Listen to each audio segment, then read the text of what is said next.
dollar cost averaging and how it works. Assalamu Alaikum and welcome to Know and Grow, where we break down investing concepts into simple, practical ideas for expats living in the GCC.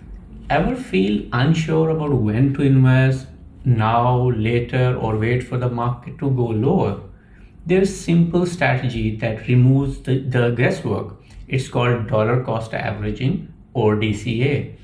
Dollar cost averaging means investing a fixed amount of money regularly, like every month, no matter what the market is doing. Some months the price is high, some months the price is low, but over the time you average out the cost of your investments.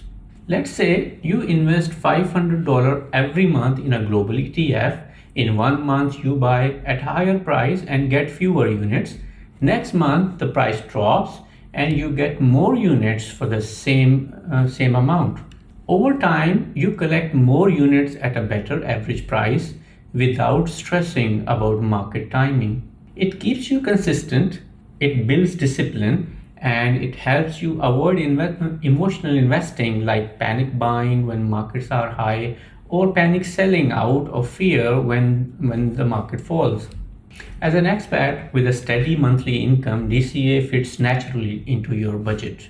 Just set up an automatic monthly transfer to your investment account and let it grow quietly in the background. Platforms like Serva, Stashaway, or even interactive brokers allows you to automate this quite easily. You don't need to predict the market, you just need a plan and the discipline to follow it. Dollar cost averaging is one of the smartest, simplest way to build long-term wealth. If this made sense to you, give it a like, share it with your fellow expats, and subscribe to Know and Grow, your personal guide to investing with peace of mind. Keep investing and keep growing.